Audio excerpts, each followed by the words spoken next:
Hello and welcome to Happy Hour, and it is me, Eileen Cook, and it is Wednesday, January 30th, and I'm excited to talk all things crafty today. So let me know if you have specific questions, but I was planning to talk about red herrings a little bit. So this is actually kind of fun. Because I think we have heard the term. So red herring is the idea that you have set up kind of a diversionary tactic, something for the reader to think is going on when something else is really going on. It's most common in mysteries, of course, but you will see it in other things as well. Like in romance, there might be a red herring in terms of a love interest or something like that. But it's most likely a mystery that we're thinking about. So it's kind of getting the reader down the wrong path in a way that feels legitimate. Does anyone have any idea where the term comes from? I looked it up, so I feel like a total dork, but I love this. It comes from 1807, and it has to do with when they were chasing the hounds, and so Carol can perfectly attest there. So they would be training the hounds to chase a particular scent, and so they would use a red herring, which was a fish that had been cured in brine and smoked until bright red. And then it was used to train the dogs to focus on only one scent at a time, and so not to fool them off. So they would be tried with red herrings to see if they could be diverted. So now you can just throw that into casual cocktail party conversation sometime when someone's talking about a book. You can be like, that's interesting. Do you know where the term red herring comes from? And you will sound very clever and bright. So I thought that was just one itself sort of interesting, but that's what it is. So when we're doing it in fiction, I think the idea that we're trying to do is you want to fool the reader, but they don't want to feel cheated. And by cheated, I mean, and I think we probably have all seen at least at some point an example where you have a book that you're kind of going through, and particularly if you love reading mysteries or that kind of thing, you're always trying to figure out, like, it could be this or that, and all of a sudden it becomes a character that no one has basically ever heard of, and then they show up in the last 25 pages, and it feels like a cheat because you were never diverted in a way that was meaningful. You were just kind of cheated out of the real answer. So I think, what you need to make sure you're doing is that you're setting up something that feels as a legitimate red herring. And Carol's dog just kills me because it's so absolutely adorable and focused on that. So I feel like I'm talking to the dog, like, focus with me, puppy. Focus. This is going to be important. And I think the reason that red herrings work is, Pretty Little Liars is a great example of a book that did all kinds of red herrings. And if you've read it, it is a young adult book, but it is one that I think was particularly craftily worked, where you go down the rabbit hole several different times and you convince yourself it could be this person, it could be that person.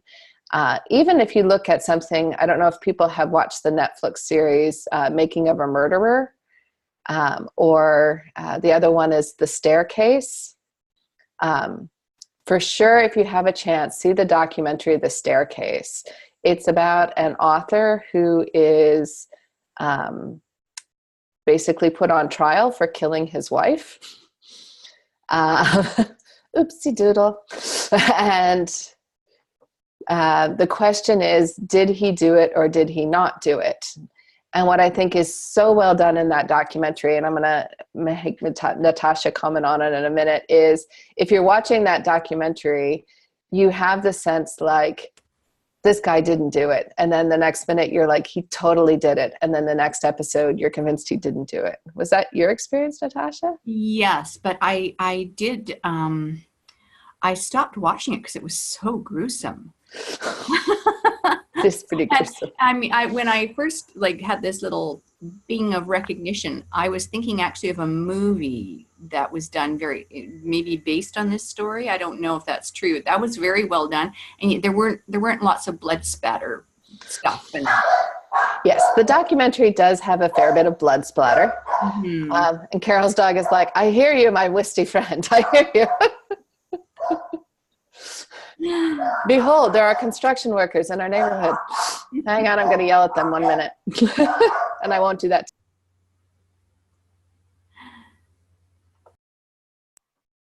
All righty. That worked for all of 2 seconds. So what they think they did in The Staircase, what they do in Making of a Murderer, which is another documentary on Netflix, is, I think, play with that. Or if you liked the podcast Serial, the first season in particular was really well done, where you're getting information and that information skews how you feel about that event. And you start kind of going down a particular rabbit hole. And then the question becomes, is that in fact true or not true? So I think looking at examples of where it's done really well is a great place to do that. Certainly, if you want to go with the classics, you can't go wrong with a good Agatha Christie novel in terms of someone who was quite skilled at sort of setting up red herrings. If you haven't read Anthony Horowitz, he's a lovely British author who writes murder mysteries. Let me get, of course, can I think of a single title at this moment? No, I cannot. I think I will find one for you, though. His, I think, is nice because I think he writes very much in the style of some of the old classics. And one of his that I quite liked is a kind of a book within a book. So The Word is Murder is one of his, but the one that I would recommend that you start with, which is interesting, is called Magpie Murders. And I think what I loved that he did is it's so very Agatha Christie. If you like Foley's War on TV shows, he's the author, or he's the screenwriter for that. So he also writes novels. So he does this wonderful thing in Magpie Murders, where it's a story within a story, which is the editor has gotten a murder mystery that she is editing, but the author has been murdered. So there is reason to believe that as the author was writing his murder mystery, there are clues to who eventually done him in real life. And they do a very nice job of sort of setting up different red herrings and making that work particularly well. So stories are kind of running on that anticipation idea. So you're sort of thinking a few steps ahead. And I think particularly in mystery novels, you know, what we're doing as readers is we're trying to be just one step slightly more attuned than possibly the detective is. And that's sort of the fun of that. So we're trying to kind of look at how do you maintain that anticipation and sort of set it up. And a red herring is basically just false anticipation. It's setting up that A is going to happen, but actually B is going to happen. So the perils of a red herring, of course, are obvious, that if you set up that A is going to happen, and then A is not going to happen, you're going to have to make certain that B is also very satisfying and it feels like it was there. So I think it becomes the question of how do you do that and how do you sort of create something shiny. How many people watch the TV show, the Penn and Teller show on magic? They do a show and it's the person can win basically a chance to be with them on stage. And so they have all these people. It's called Fool Me is the name of the show. And so the person does a magic trick, and in Penn and Teller try to basically determine if they can figure out how the magic trick was done. And then at the end of the show, they do one of their own, and they actually show how it is that they're doing the trick. And I think what is so interesting and fascinating about that is obviously sleight of hand is one thing, which is these guys are unbelievably dexterous and crafty and clever with sort of what they're able to do. But the biggest thing that they do is misdirection. And it is the ability to make you look over here while something else is happening here.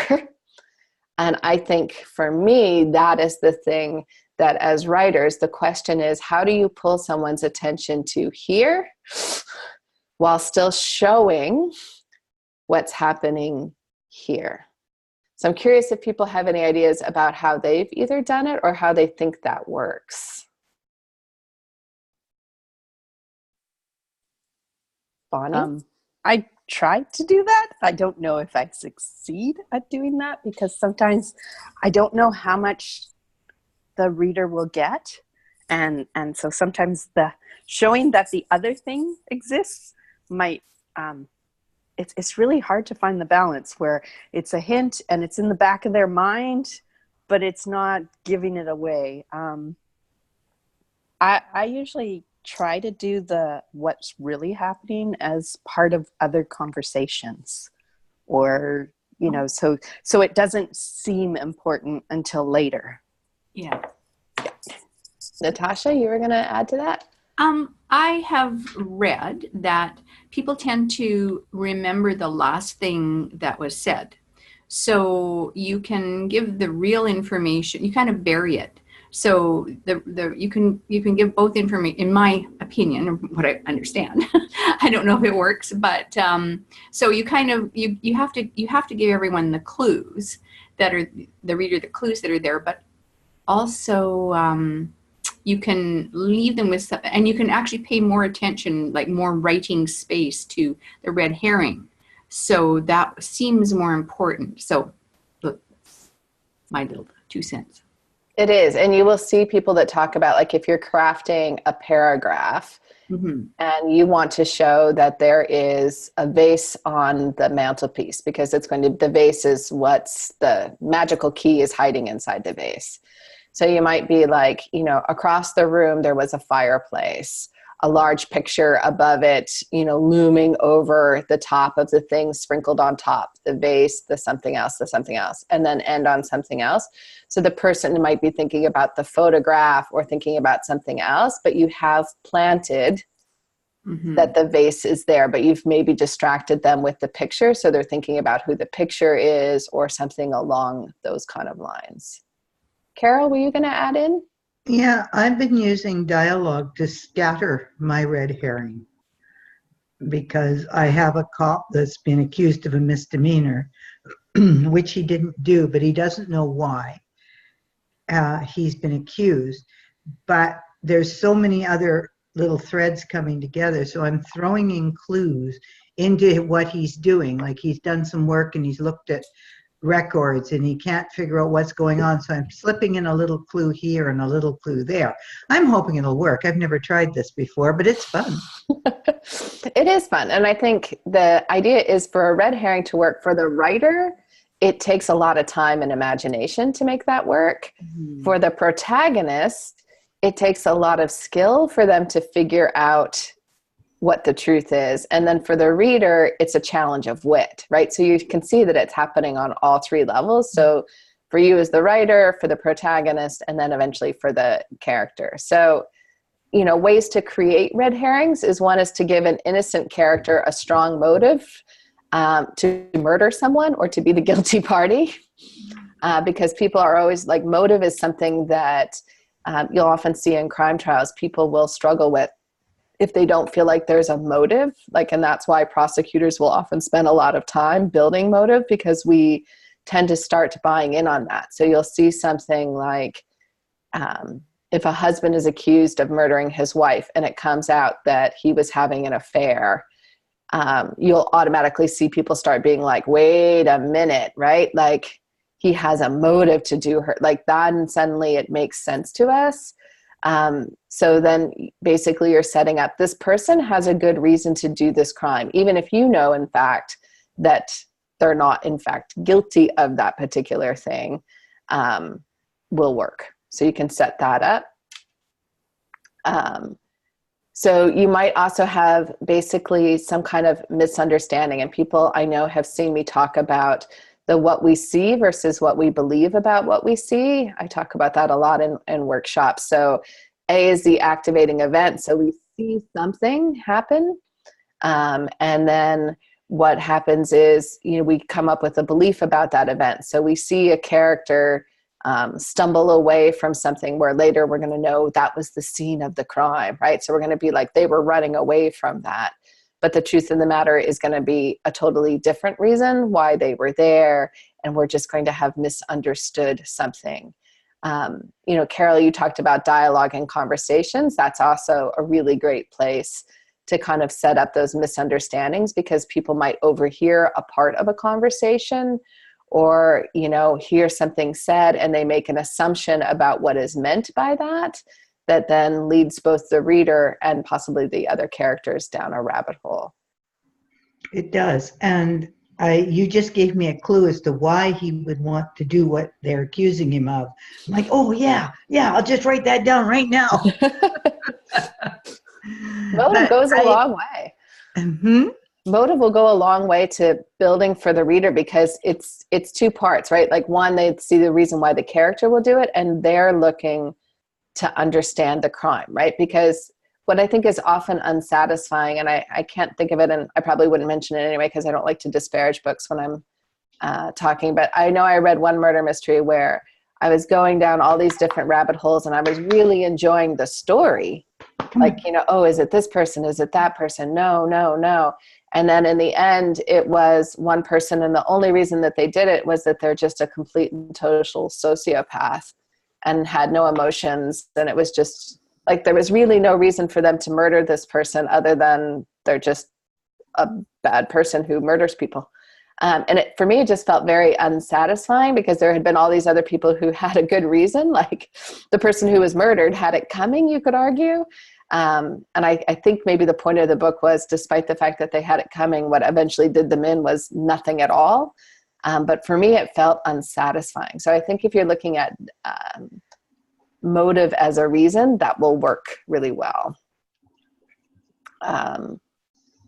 The other way you can kind of red herring things out is you can make a character who is guilty be presumed innocent for some particular reason. So the idea that, oh, they're not going to they didn't have access to the particular weapon, or, you know, they have a quote unquote alibi that you're later going to be able to show is false. Or there doesn't seem to be any reason why that person, they have no motive that anyone can ascertain. So the motive is going to be the thing that kind of comes out and gets discovered. So to the old locked room. Yes. Yeah. And that's, I mean, again, Agatha Christie is so wonderful around that kind of thing, where you're slowly kind of uncovering all these various different things. There was this fascinating romance that I read once that had a red herring kind of sequence in it that was very unique. But the romantic hero was a crime novelist. So the story was structured like that, even though it was a romance.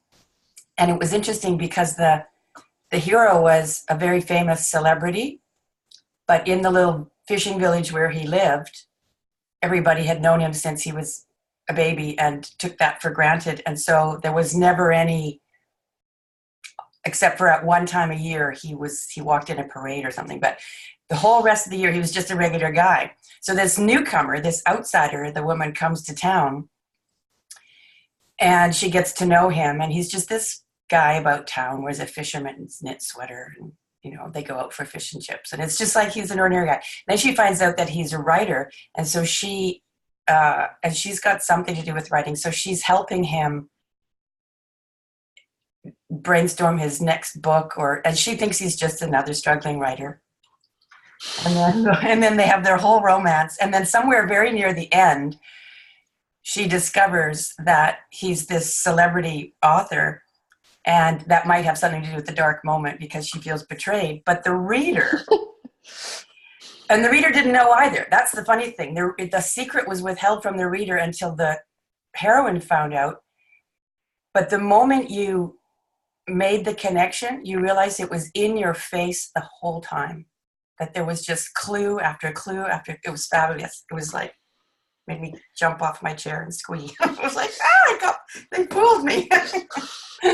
And that is, I mean, I think that was the moment for everyone who saw The Sixth Sense for the first time, and you didn't have someone spoil it for you, where there was this moment where all of a sudden you were like, Bruce, have you not seen it? No, it's okay. I never will. Oh, okay, because I'm like... It's not my genre. Go ahead, spoil it. Put me out of my misery. There's a moment where you realize that Bruce Willis is is dead. He's a ghost. Oh yeah. No, sorry. I've heard that before. Yeah. So yeah, I'm not even ruining it for you. And for everyone else who didn't know, sorry about that. But even now, go back and watch it because it is masterfully done and shot around. I don't know very many people who didn't see that movie, who didn't go back. I mean, just from a screenwriter perspective, you made everybody go back and see it again because you were like, okay, now that I know that reveal, I want to see it again. Were there clues? Yeah. Where was it? And you realized, Natasha. I went to a workshop put on by Robert McKee, and he tore that movie apart, saying, "Oh, when you came out, did you think, what a great story?" No, he said, you came out thinking, what good writing. I don't know. He just hated it. Maybe it wasn't a friend of his who wrote it or something. If there's one thing you know, it's that Robert McKee has strong opinions. Yes, he on does. that thing. Yes, he does. And they're all good. And I'd actually disagree with him because, I mean, I do think it was a gimmicky movie. Like, I don't think it's something that 100 years from now people are going to be watching it like Casablanca. Mm-hmm. But I do think both the story, but also like the camera angle. So you realize, you know, there's a scene, for example, where it's him sitting across from his wife and they're having this very stilted dinner. Mm-hmm. And you realize when you see the scene again that she's there by herself and she's mourning because he's gone. So she's there at this anniversary dinner by herself. And that it's just her like going through this painful process, but you think that they're having this stilted conversation. So it's just really, I think, masterfully well done and really good at misleading you. But I think, Marianne, you put your finger on the thing that, you know, the other option that we have, so you're talking about the red herring where as the reader, we don't see it coming either. Like we're also surprised, but you can also use a red herring to fool only the investigator. Mm-hmm. So it's the idea that the reader is in some amount of knowledge that the main character does not have. And so then for the reader, the suspense is the detective going to figure it out? So that is another way that you can sort of, I think, play with things. Because I do think, you know, the classic is the whodunit. I think there are other ways to play with that. I love Barbara Vine. She's a British crime writer. She's also Ruth Rendell. If you like Ruth Rendell, she also writes as Barbara Vine. But Barbara Vine is her kind of psychological mysteries more so. And I can't remember which one it is, but it basically, the opening paragraph is something like, Mary Ann murdered Carol because she could not read. And then the story goes on from there, right? And it's this thing where you're like, you have the purpose and you know who did the crime. And you kind of and you understand kind of in theory what the motive is because she's told you, but you don't understand what all of that means. And so the whole story is then unpacking this relationship between these two women and how illiteracy and kind of class issues kind of came and led into this whole crime. So it's an interesting way, again, of playing with kind of the traditional mystery genre that it's always going to be a whodunit. You can also make the mystery the why-done-it. Yeah. So there was this screenwriting course that I took once, and the guy, one of the students had a manuscript that we were all, or a screenplay that we were all reading and critiquing. And in the end, we all agreed, the teacher had recommended that he start with the end, where the protagonist is standing on the gallows about to be hung. Yeah. And then you write that whole scene and he actually dies, and then you have to go back to the beginning to find out what happened and how it happened and why it happened and how he got to that point. And there's something about the point of view character who is not the protagonist, I think, in that moment that raises all the questions. Otherwise it's just some criminal getting hung and you're just like, okay, whatever, where's the story? But the juxtaposition of an honorable man being hung and the point of view character somehow making the reader aware of that raised all the questions that made you want to know, how did he get to this point? What happened? And I think that really comes, we talked yesterday about pacing. And I think it was Alyssa that talked about the idea that pacing is often about raising questions for the reader that then pulls them along. Like, why would that happen? And that becomes something that kind of pulls them into the next line. I did the Writing the Breakout novel with Don Moss. Like, he did a weekend workshop, like this was years ago.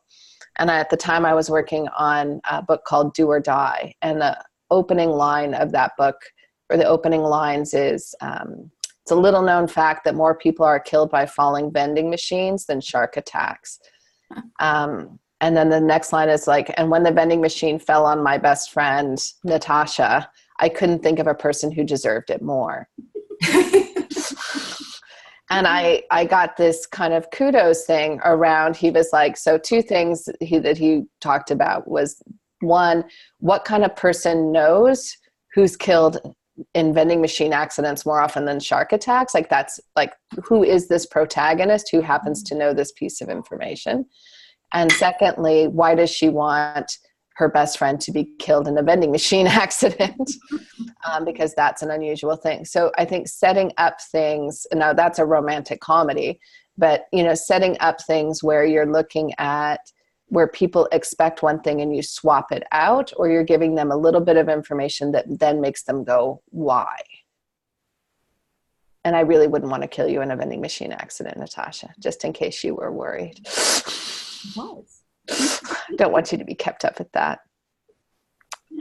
This is a very dangerous group. Yeah, that's a lot of murdering me, and you're murdering Natasha. I quit.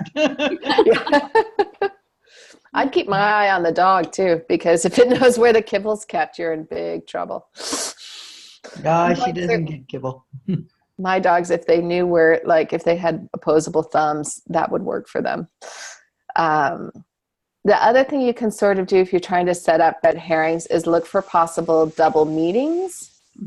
Where things like, so for example, there might be a letter that's assumed to be a suicide note, but actually is, meant for something else, or is only a part of a letter. Or it might be, something like, I see that Bonnie has a particular kind of earring, and so I make an assumption because it matches, and then it turns out that she was a bridesmaid, and every bridesmaid in the wedding party got those same earrings. And so now there's a whole larger group of people that are now potential suspects in something like that. So you might look about that idea where we think one thing is going to be something and we twist it up and it turns out to be either a dead end or kind of a missed approach. You don't have to have just one red herring. And in many cases, what you're going to be setting up, particularly in mystery novels, not so much in romance. And if you're doing a romance where you're kind of setting up where there's one potential love interest and it's going to end up being someone else, there's usually just the one that's kind of going on. In a murder mystery, you're possibly setting up multiple red herrings that you're kind of opening up and then closing. So you're having something, which means, at least for me, when I'm doing it, I often have to go back to build those things back in. So the book opens, there's a murder. I want you to think that Yuki did it. And then I'm going to resolve that it wasn't her, but it was Bonnie. And then you're going to think, okay, Bonnie did it. Oh, no, it couldn't have been Bonnie. Now it must be Mary Ann, because she gave me some of the information about Bonnie, which turned out to be not true. Untrustworthy. She's untrustworthy. So we're going to go for her. But then I'm going to find out that she didn't know she was giving me untrustworthy information, because she was getting bad information from Natasha, who is doing all of this. So that's fun, actually, when someone looks like they're causing trouble, but it turns out they're being manipulated by somebody that's more evil and smarter. Yes. Our money's on Mary Ann. So that's what Bonnie's saying. So if you're setting that up, what you end up having to do is you can start seeing that there's layers. So you're going to have to set up that when I look back, I realized that there was something between Natasha and Marianne, that they had that. And then Age-old rivalry going back to. yes, Generations. back to when it was GBC. I stole her boyfriend in grade 3. She's been out to get me ever since. Yeah. It was a low move, Marianne, let's be honest. He had such blue eyes. You know, chicks before dicks. That's what they tell you. So don't do that. Don't choose the boy. So you'll see that what you're going to do then is you're going to have to sort of layer all of those things in, because when I get to the very end of the book, I need to go all the way back and see that it was Natasha all along, or how these things might interact, because there's often lies. And I think that's the fun thing to play with, particularly in mysteries, is people don't always tell the truth, but it's not because they're guilty, but that's the assumption that we make. Right. So Right. then secrets, if everybody has a secret as well. Or a secret agenda of some kind. Yeah, if there's something I don't want you to know. Yeah. So I, for example, am, having an affair with a married man, and I've seen something that would, give away the crime. But if I tell you that thing, then it means I have to admit that I was there with this person. So I don't want to do that, because that's going to cause me trouble. So I might have another story, and then I'm going to get caught in that lie. Yeah. And sometimes in murder mysteries, like on TV, you'll see a person willingly going to jail, having committed a crime, when in fact they're actually protecting someone that they know did the crime, but they're not willing to throw under the bus because it's their family member or something. And I think you can, again, when we talk about double red herrings, is you might see something where I'm going to take the fall because I believe that Bonnie did it. And I, Bonnie's my baby girl, and I love her, and I'm not going to let her go to jail. So I'm going to take the heat for it. But the truth is that Bonnie didn't do it. Carol did it. I knew it all along. Carol did it. So Bonnie may not even know that, like, I might be like, well, I'm not going to tell Bonnie that I know that she did it. I'm just going to, let her, she'll know that she did it. So I'm just going to and sometime at some point it might come out like, well, wait a minute, but you didn't do it? Well, then who am I covering for? And then it's going to come out, of course, that it was secretly Carol. Well, you got to do what you got to do. You got to, she looks innocent with the dog, but don't buy it. The dog's a killer. She feeds it. She said she doesn't feed it kibble. She feeds it humans that live in the basement. Minced flesh. That's right. Poor you. Yeah. It's like, are they talking about me? That's right. It's thinking like the Westie, the Westie Terrier. It's like, that's right. I live on human bones. So I think one of the things that I find the easiest is to sometimes with working or writing mysteries, which I think is why mysteries are more often plotted out than sometimes other books. You will see people do more outlines than they may do with other novels, where you can sort of pants your way in. You can still pants a mystery, and people do all the time. But then you're probably going to have to do a lot more work on the revision side of things, because what I often do is try and work backwards. So I know in the end that Carol is the one who's done it. And I need to know why Carol wanted to do it. And then I need to come up with who are other people who might look like they have done it, who I can set up. Does anyone have some interaction to potentially cover for Carol? Or, what's Marianne's secret that she would, rather go to jail than admit? And how might that fact that, whatever lie she comes up with, if Natasha knows that's a lie, but she doesn't know why Marianne is lying, what assumption is she going to make, and where is that going to? So I have to almost start working backwards from who did it to then who all the other things are going to do it. And that's actually a very different kind of story planning than many other genres. Yeah, I find mystery, the very first book that I wrote, which was never published and will never be published, was a mystery. And that's because I really love them and I love reading them. But I didn't have the chops to write one. And I remember when I sent it out, I'll have to find it for you because it's such a lovely rejection line. So the agent wrote back, "For your edification," first off, let's give them for the word choice. "For your edification, the point of a mystery is to not know who done it in the first chapter." I was like, oh, okay. Like, I thought I was being kind of secretive, but I really wasn't. Like, it was pretty painfully obvious in retrospect about who done it. But for my edification, I had to clear that up. But the agent also did write on there for what it was worth. However, the funny parts are quite funny, and I'm wondering if you're writing the wrong genre. And so I actually switched and started writing more romantic comedies at that point. But if you read my books, you know I have turned back to mystery. And because that is, I think, one of my really big loves, is that kind of thriller and mystery genre. But I do find that in terms of plotting, it takes a lot more, and you have to, for terms of character, which is good for any book, but absolutely, I think, required for mystery, is understanding that people are incredibly complicated. What we say is not always what we mean. We may not even know what we mean. That people have mythologies about themselves and who they want to be, and how they will almost gaslight themselves to believing something because it's important to them. So a friend, we've been talking about her husband because he drives her crazy.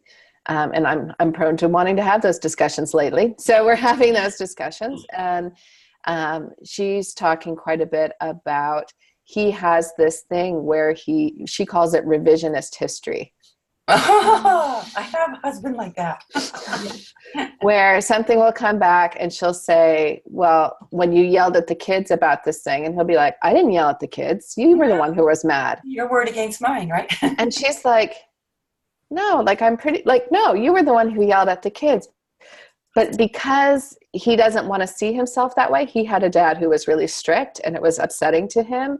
Like, he doesn't want to see it that way. And so when he looks back at things, it's like it never happened. It's this strangest thing. Like, he doesn't have a brain disease or anything like that, but he has this ability to kind of be like, that wasn't me, that was you. And it's not just that he's trying to gaslight her. Like, I think he's actually convinced himself. It's on the Y chromosome. Yeah. I was going to say, mine will say something passive aggressive that's scientifically designed to push my button. And then when I have the predicted reaction and the argument ensues, he will go back and pinpoint my reaction as the trigger for the whole argument. And I'm like, well, wait a minute. I was sitting here reading a book, minding my own business, when you came up and went, but he has no, like, it's like a subconscious thing. He doesn't, and it's usually because something else is bothering him that's completely unrelated. And I'm like, totally, what's that word? Triggered? No, yes, but blindsided, right? Yeah. Like, I wasn't even looking for a conversation, never mind a fight, but somehow he needed something. I don't know. It was like convenient. If you ever understand the male mind, then we will have several office hours on just that. But I think what is important, like in terms of the writing perspective, that is understanding, if you were writing that scene between those two characters, is for him that most likely, at least early in the book, he will have no insight that what he was doing was triggering something. Yeah. Or there was something unrelated. It did, right? That like, triggered him into this sort of regressive behavior, which is interesting, because if you really understand your character's backstory, you could create certain behaviors for them that are maybe self-defeating or are even illogical, but they make sense in that context. But So to the that character, they might not. is to think about, which I think is useful, is what is your character's blind spot? So what is that thing? And there may be all sorts of different reasons for that blind spot, but something that they maybe don't notice in other people. So for example, is their blind spot like that they will always acquiesce, like one of my things, so I'm figuring out my own stuff, right? So one of the things that I have come to be aware of is that I don't like conflict with other people. And so I'm the peacemaker. So if someone poking at me, unlike Marianne's healthy reaction of like, rah, rah, rah, rah, like I will kind of smooth it over, which means whatever that initial underlying thing that was bothering him then doesn't get talked about. Right? So I will just kind of smooth past that or overlook that. Or you might have a thing where you don't notice something because of something that happened in your past. And so you're very sensitive to it. So you will overlook something or you'll gloss over it because you don't want to look at it because it's unpleasant. And so I'm just not going to deal with that. Or it overshadows. You see it in everything. That's exactly what my mom did. And I see you doing it. And the other person actually isn't doing that behavior at all. Or they're not doing it in that same sort of sense of things. Yeah, so a certain personality type could trigger a character's emotional response to, I don't know, an abusive mother when in fact we're just talking about an assertive wife. For example. For example, a woman who's just standing up for herself, gosh darn it. Yes, right? Yeah, and so that they're reading things into people's behavior that aren't there necessarily. So you can see as a red herring, so if I respond in a certain way, the reader is going to go along with me, particularly if I'm the point of view character. They're going to assume most of the time we buy into what that point of view character is saying. So we're going to go along with that. But then as the story progresses, if you have some amount of then backstory that starts to come in, which then may make the reader start saying, I'm not sure you saw that maybe is accurate. Like all of a sudden they'll realize like, oh, what that character saw wasn't necessarily what they thought happened. That's a degree of refined control I'm not sure I'll ever have. I think it's playing with it, and even just playing, I think, sometimes with reader expectations. So certainly one of my favorite books, and so I reference it often, is Gone Girl. And one of the reasons that I so liked that book was how layers were kind of revealed that made you go back and be like, well, wait a minute, now I need to see that differently. So, the book opens from the husband's point of view. His wife has gone missing. He's very concerned. He doesn't know what's happened. And he starts being blamed, right? Like you can see that the police are piling on this kind of thing, and the husband always gets blamed. And, if you watch any investigative Discovery or Dateline, you know this to be a fact. Right. So you feel bad for him because you're in his point of view. Yeah. And you don't see any reason why he should be suspected. But then there starts to be some inconsistencies. And if you're, a keen reader, you're like, well, wait a minute, you said this, but then there was this. And then he kind of confesses like, okay, yeah, I have been having an affair. And all of a sudden for me, it was like, brakes on. Wait a minute. If you had an affair, then now that's going to make me go back and think about all these other things. And you see that being set up, how people look or behave at things. Certainly one of the things I was really interested in for a long time was the Amanda Knox trial, because I used it in With Malice. So I, watched a lot of documentaries and so forth. And so much of her guilt got based on things that didn't necessarily reflect the full story. So one of the things that sort of came out was that she was this, sex kitten, person who was doing all this sleeping around. So one, that's just getting into patterns that we have with how we feel about women and their sexuality. But one of the big things was that her nickname was Foxy Noxy. And I don't know if anyone knows where that nickname came from, but it was a soccer nickname. So she was really good on the soccer field about kind of faking people out. So nothing to do with her sexuality, but people read it that way. And then she became this trampy woman who, of course, was capable of any crime. Yes, right. And so you started to see how public opinion got swayed against this young woman. And, like one of the pictures that was taken off her Facebook page, which was her in a naughty nurse outfit from from Halloween, right? So she's, in this really tardy outfit and she's holding a knife, right? And it was like the one that got shown on all these things. And it's nothing to do, but like you see that and, oh, she's Foxy Noxy. And they were setting up the story that she was killing because the roommate was after her boyfriend. And so all of a sudden this thing starts being built up. And then again, in terms of blind spots or things, they show the videotapes of after they brought her in for questioning, and she is canoodling with her boyfriend in the kind of police waiting room. And so a lot of people are like, who's holding hands and kissing when they've just stumbled across this horrific murder? But as and fair enough, you can say like, that's not a great reaction.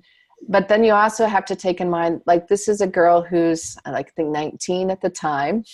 She's in a foreign country. The only person that she is really knows and is friends with is her boyfriend. So you can start to say, is it inappropriate, or is this a young girl taking comfort from someone that's the only person she knows when she's a million miles away and doesn't speak the language that the police are talking about and all this kind of stuff. So you start saying, maybe it's inappropriate, maybe it's not. And certainly there are a lot of people who still have questions about the whole Amanda Knox trial and whether or not she was guilty or not guilty. But playing with those expectations and how readers think someone should behave, and then giving your character a reason that maybe they don't behave in that typical format. So you'll see sometimes police will say, well, when we told Marianne that her husband had been brutally murdered, she didn't cry, right? Oh, that's very suspicious, right? Why was she not more emotionally upset?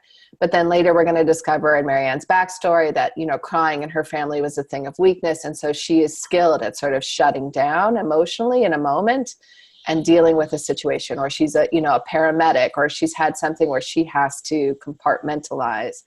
And so later we start to see that reaction, which led us to believe, of course, this and this is not, in fact, this and this.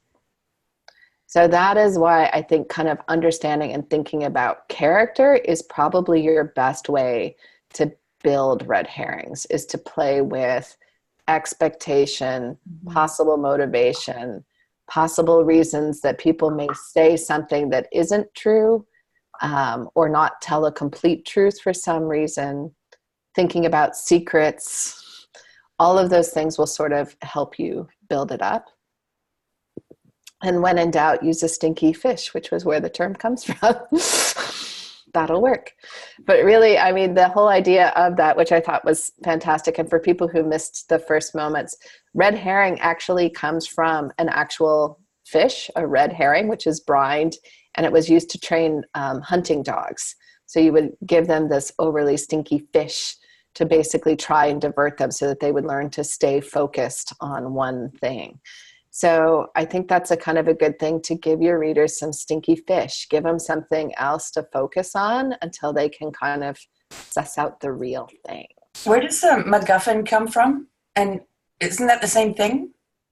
MacGuffin it can be like a red herring is often sometimes something that's guilty. A MacGuffin is something that doesn't necessarily have anything to do with the story. And I'm almost certain it's Hitchcock that came up with the MacGuffin.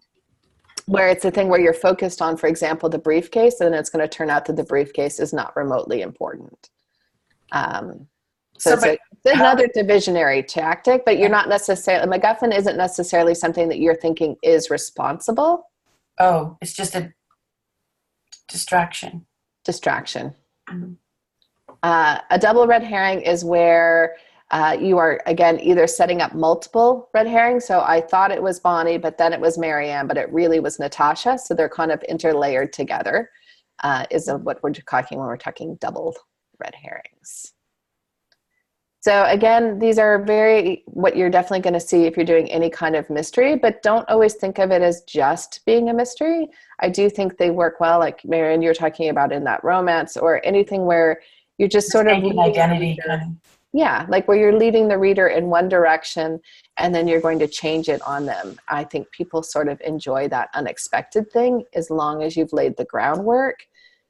And when you go back, it's like, okay, it was really there. Yeah. Traditionally, I think stories involving mistaken identity or people in disguise have always been a lot of fun, but they're harder and harder to write in the contemporary context and than they used to be. So, people are coming up with different strategies for dealing with that, or for creating scenarios around that. And you will see people talking about mysteries being increasingly challenging if you're doing a mystery happening in contemporary times, because there are so many things like CCTV cameras, and there are DNA and fingerprints and cell phones, so I can track where you were based on your cell phone. And even just the thing where, there were whole books that were around people desperately needing to get to a phone to tell somebody something. And that's just not a thing anymore, right? Like everybody pretty much has a cell phone, and it's not like, I don't know about that. Like you can look it up.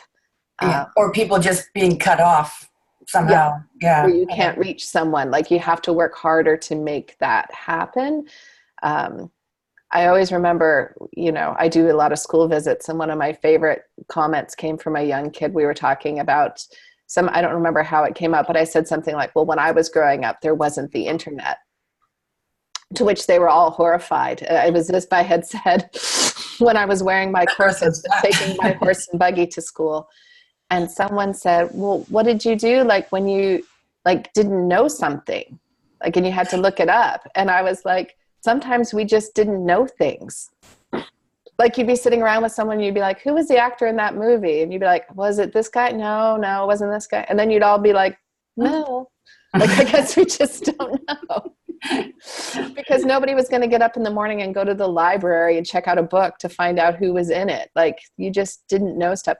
And they were slightly horrified by that. But so am I, actually, in retrospect. We just didn't know. And you just kind of went on with your life. Like, I guess I just won't know. But it does make it harder in a mystery because, of course, characters have a way to know. So you have to figure out a way to take them out of that, or in some way make it so they can't. So it does add a layer of complexity.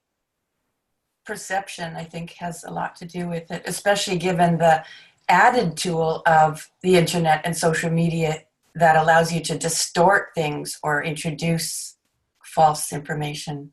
I think there's a reason that you're seeing this psychological thriller be so popular now. And I think it is around going in more into perception and what people think and ideas that they get down versus maybe what is. Like, I think it just changes, for example, the classic one is if people think you're crazy, then they don't believe what you necessarily have seen. And then that becomes, that's The Girl in the Window, which is basically a retelling of Rear Window, which is a woman who's agoraphobic in New York and sees something out her window, and no one will actually believe what she's seen because they think she's to some degree crazy, and that she's not seeing the full picture. So, all right. So that ate up our hour. So, Marianne, you're still going to send me homework at one point, and then we'll do a thing on dialogue.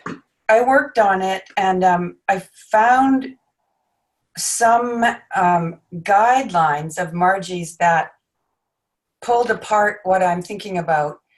But the examples I found are meh. So I'm still struggling with that. So I'll continue working on it. Are you talking about Margie Lawson? Yeah. I'm talking about nonverbals and showing character emotion, and in particular how things are woven together. So, but the two things that I found were in actual, like sometimes reading her notes is a bit confusing because she goes around and says things in different ways, but repeats it. But so she asks questions.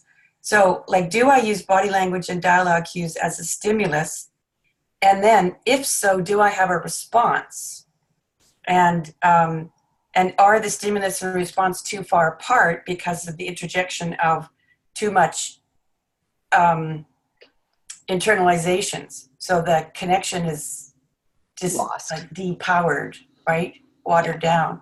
So those are things that I'm thinking about now that I think they might be clues to what I'm trying to get my head around. And well, it'll work well because Tony asked me a question about dialogue as well. So if you send me your thoughts and he's going to send me some thoughts, and we'll do one with some real practical examples and kind of break them apart, which I think if I can find better examples than I have, then it will illustrate my point. And of course, when I went looking for them, I couldn't find.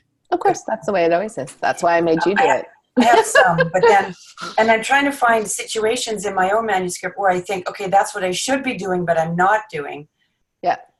And try to understand a little bit more about what am I doing wrong exactly. It's very well, and then include that, because then I think we can, as a group, kind of take it apart and see if we can help figure that out. Yeah, so but it's got something to do with reactions to reactions. Yeah.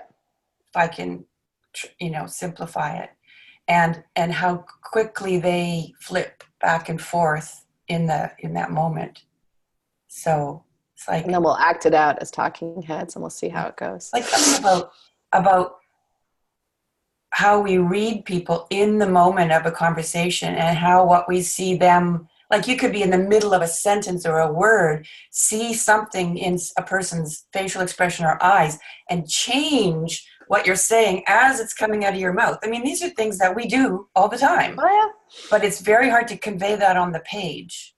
So, I think because we're often a few steps ahead of our characters, so it's hard to go back and remember to be in the moment with them. Yeah. So, but it's going to be a good one. So send me that. Very linear. And I will pull together something good. And as always, if anyone else has specific questions, otherwise you're up to me, and I'm just going to pick things that I find interesting, like red herrings. And now you all know where the term comes from, so you can be good at cocktail conversation. Everyone bring sock puppets. Yeah, and we'll act it out. All right. Have a great day, everyone. Take care. Thanks, Eileen. Bye-bye.